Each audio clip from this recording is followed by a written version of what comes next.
რადიო კომერსანტის თემაა ეთერში დილამშვიდობისა, მე ნოდარ სირბილაძე ვარ და მე ვიქნები თქვენთან ერთად დაახლოებით 13 საათამდე ტრადიციულად ბევრი ძალიან საინტერესო თემით, იმ თემებით, რაც აქტუალურია ქვეყანაში და არა მხოლოდ ქვეყნისშინით, უცხოეთის თემებიც მათ შორის და ტრადიციულად მრავალფეროვნად ბევრი ძალიან საინტერესო თემაზე საინტერესო სტუმრებთან ერთად ვისაუბრებთ. სამშაბათია დღეს, მოგეხსენებათ სამშაბათს ჩვენ გვაქვს ტრადიციული რუბრიკა კონკურენცია და მომხმარებლის უფლებების დაცვა და დღესაც მოკლედ ვიწყებთ ეთერს აღნიშნული რუბრიკით და შემოგვერდა სტუმარი სანდრო ალაფიშვილი კონკურენციის და მომხმარებლის უფლებების დაცვის სააგენტოს წარმომადგენელი. სანდრო, მოგესალმებით პირველ რიგში. მადლობა რომ ხარ ჩვენთან ერთად. დღეს ორ ძალიან საინტერესო თემაზე უნდა ვისაუბროთ. ერთი ბუნებრივია წინა კვირას ხა მომხმარებლის უფლებების დაცვის კვირეული იყო და ამ კვირეულის ეს კვირეული დასრულდა და შევაჯამებთ და შევაფასებთ აღნიშნულ კვირეულს და გარდა ამისა კიდევ ერთი თემა რაზეც ვისაუბრებთ სტუმართან ერთად ეს არის გამყიდველის უსამართლო პირობები, რა кейსებია, რა ითვლება უსამართლო პირობებად, კონკურენციის სააგენტოს შემდგომში მანდატი ამ შემთხვევაში რაში გამოიხატება. მოკლედ აი ამ თემებს გავშლით ვრცლად ჩვენ სტუმართან ერთად. სანდრო, მოდი დავიწყოთ საუბარი. წინა კვირას სამშაბათს ჩვენ გქონდა დაწყება იყო ზუსტად ორშაბათი იყო პირველი დღე, როცა ეს კვირეული დაიწყო. აქ განვიხილეთ სტუმართან ერთად თუ რა იყო დაგეგმილი აღნიშნულ კვირეულზე, როგორ ჩაიარა ღონისძიება. მოდი ამით დავიწყოთ. არა მხოლოდ თბილისში, სხვა რეგიონშიც მათ შორის გაიმართა შესაბამისი შეხვედრები, რომ შევაფასოთ აღნიშნული ღონისძიება. კი ბატონო, მადლობა მოწვევისთვის. რაც შეეხება კვირეულს, ზოგადად კანონმდებლობით მომხმარებლის უფლებების დაცვის შესახებ საქართველოს კანონით განისაზღვრა კანონის მიზანი და გრძელვადიან პერსპექტივაში კანონის მიზანს წარმოადგენს მომხმარებლის პატივისცემაზე დამყარებული ქცევის ჩამოყალიბება. და შესაბამისად, როგორც ამ კანონის აღმასრულებელს ეკონომიკის არარეგულირებად სფეროებში სააგენტოს, კონკურენციის და მომხმარებლის დაცვის სააგენტოს გრძელვადიან პერსპექტივაში მიზანსაც სწორედ ეს წარმოადგენს და ამ მიზნის მიღწევის გზა, რა თქმა უნდა, არის წინასწარ გადადგმული ნაბიჯები, პროაქტიული მოქმედებები და პირველ რიგში შესაბამის პირებთან ინფორმაციის მიტანა. მომხმარებელთან, მოვაჭრესთან და ეს კვირეული სწორედ ამას ემსახურება.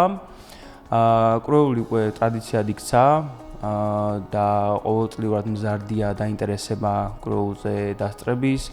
ასევე გაიზარდა თავად კვირეულის პერიოდში კითხვები, მომართვიანობა გამოსვლელებთან და თავად კითხვების შინაარსიც შეიძლება ითქვას, რომ გაზრდილია, გულისხმობ იმას, რომ უფრო შინაარსობრივად ისეთ პრობლემებზე ხდება აქცენტირება და კითხვების დასმა, რომელიც აქამდე არ იყო ხოლმე დასმული, რაც მიუთითებს იმას, რომ მომხმარებელი და არა მხოლოდ მომხმარებელი ინფორმირებულია მის უფლებებზე, აინტერესებს სხვადასხვა პირებს როგორ უნდა მოხდეს მომხმარებლის უფლებების დაცვა და რაშიც თამამად შეიძლება ითქვას, რომ სააგენტოს ამ წინასწარ გადადგმულ ნაბიჯებს უდიდესი როლი აქვს.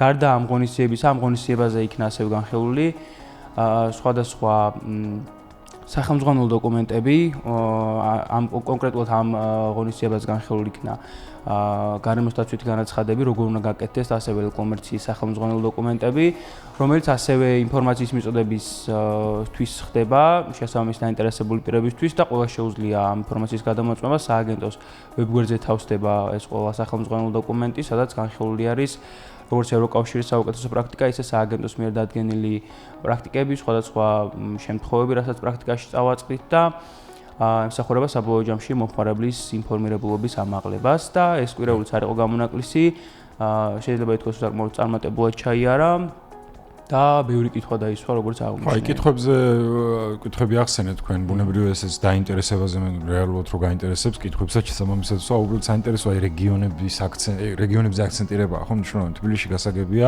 ფაქტობრივად მე მგონი ეს წელი ჩავაგდე, თორე სულ ესწრებოდი და აი ძალიან მრავალფეროვნად ბევრი ადამიანი, სხვადასხვა ბიზნეს სექტორი იქნება, არასამთავრობო სექტორი იქნება, სახელმწიფო სტრუქტურები წარმოდგენილი არიან ხოლმე მუდმივად. რეგიონებში რაოდენობრივად როგორი სურათია, რამდენად თუნდაც იგივე რაოდენობრივ ჭრილში დაინტერესება მზარდი არის ამ ადამიანების, რომელსაც აინტერესებთ მათი უფლებები რეალურად.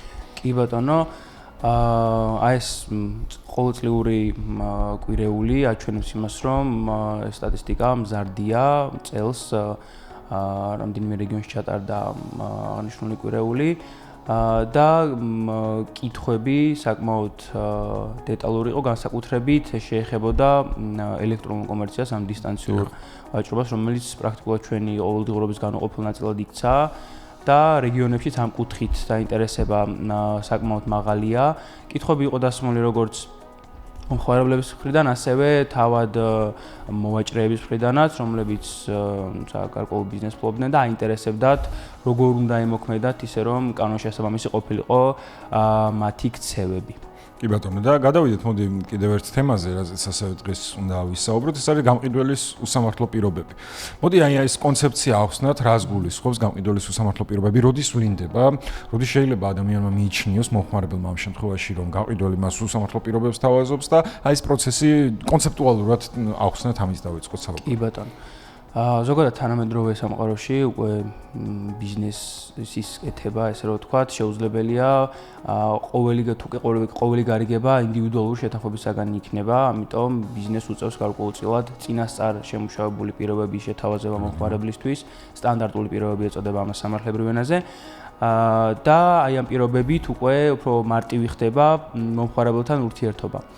მნიშვნელოვანი არის ის, რომ სტანდარტული პირობების ცვლილება მომხმარებელს პრაქტიკულად არ შეუძლია. შესაბამისად, იმისთვის რომ მომხმარებლის უფლება დაცული იყოს, აღნიშნული პირობები გარკვეულ თავისებურებას უნდა აკმაყოფილებდეს და ზოგადი სტანდარტი არის ის, რომ კეთილსინდისიერების პრინციპს უნდა ემყარებოდეს ისინი და მომხმარებლის ინტერესებს არ უნდა ლახავდეს. ხშირია და ტენდენცია საკმაოდ ხშირად ვლინდება ხოლმე იმისი, რომ ბიზნეს სუბიექტები ცდილობენ თავისი სავაჭრო რისკები მომხმარებლის მხარეს გადაიტანონ და მომხმარებელს დააკისრონ. ცალკეულ მაგალითებს რო შევეხოთ, ერთ-ერთი პრობლემა, რასაც ხშირად ვაწყდებით ხოლმე, არის ბუნდოვანი ჩანაწერები. ეს ბუნდოვანი ჩანაწერი პრობლემა არის იმის გამო, რომ მომხმარებელს უჭირს გაგება, რავალდებულების კისრება უწევს მას და მეორე მხრივ ბუნდოვანი ჩანაწერი მოვაჭრეს საშუალებას აძლევს განმარტოს ჩანაწერი როგორც მას უნდა მის სასიკეთოდ და შემდგომში უკვე მომხმარებლის ინტერესების უგულებელყოფა მოხდეს. თან აქ ერთს დავამატებ, ხო, ნებისმიერ შემთხვევაში ხარ გარკვეულ ტრანზაქციებზე ყველგან ჯერ იურიდიული განათლება ყველას ეგრე არ მოეთხოვება დეტალურად, ბუნებრივია და არც ის მოეთხოვება ხარ, რომ ყველა ტრანზაქციაზე ჩართო იურისტი რო აბა გაეცანი და ის ხო ბევრი ამას ვერ ახერხებს უბრალოდ და თან დროის ფაქტორიც ალბათ მნიშვნელოვანია და უწევთ შეიძლება უგულებელყოფაც და ასე შემდეგ, ხო? კი ბატონო, მნიშვნელოვანი საკითხია. შეიძლება ჩანაწერიდან გამომდინარე და შემდგომში მოვაჭრის მიერ მისი განმარტებიდან გამომდინარე, მომხმარებელმა არც მომართოს სააგენტოს გამომდინარე იქედან, რომ მან ჩათვალოს, რომ ხელშეკრულებით ვიკისრე მე ეს ვალდებულება და ვალდებული ვარ შევასრულო. თუმცა რეალურად ეს პირობა იყოს უსამართლო. ასე მაგალითად ერთ-ერთი ასეთი შემთხვევა არის, ხშირი ჩანაწერი არის, როდესაც მომხმარებელს ერთმევა ჩანაწერიდან გამომდინარე მოთხოვნის უფლება. ანუ თუ კი ნივთი დაზიანებულია, თუ კი დაუშვათ სხვადასხვა კანონმდებლობით მინიჭებული აქვს უფლებები, აი ამ უფლებების ჩამორთმევა ხდება, ესე რომ ვთქვათ, სტანდარტული პირობებით, რაც რა თქმა უნდა არასწორია და არ შეიძლება. კიდევ ერთი შემთხვევა არის, როდესაც თავისთვის მოვაჭრე საკმაოდ ვრცელ დროს მიტოვებს იმისთვის, რომ თავის ვალდებულებას შეასრულოს, თუმცა მომხმარებლის მხარეს მომხმარებლის ვალდებულების შესრულებისთვის გამომართლებლად შეზღუდულ ვადებში ხდება ამ ყველაფრის დაწესება და მოქმედება შესაბამისად მომხმარებელს სწრაფად უწევს, რაც ასევე არასწორია. შესაძლებელია ცალმხრივად შეცვლის პირობაც იყოს გაწერილი, ამის პრაქტიკაც გქონია, როდესაც ხელშეკრულებაში არის ჩადებული პირობა, რომლის მიხედვითაც მოვაჭრეს შეუძლია ცალმხრივად ნებისმიერ დროს შეცვალოს პირობა. და ერთ-ერთი მნიშვნელოვანი პირობა არის ფასი, რომლის მიხედვითაც რეალურად მომხმარებელი ხშირად იღებს გადაწყვეტილებას. ხელშეკრულებაში არის ხოლმე ხშირად დათქმები, რომ მოვაჭრეს შეუძლია ფასი გაზარდოს ტრანზაქციის დასრულებამდე და მომხმარებელს შემდგომში მოუწევს ამ გაზრდილი ფასის გადახდა, რაც ასევე არასწორია.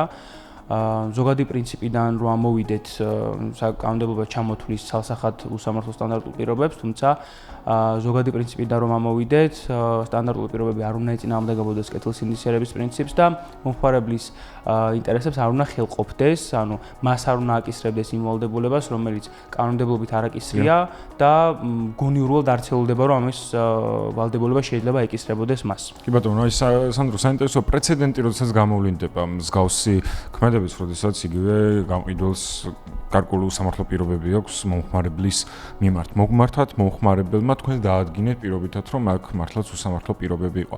აი თქვენი მანდატი აქ რითი შემოიფარგლება, ესეც საინტერესოა.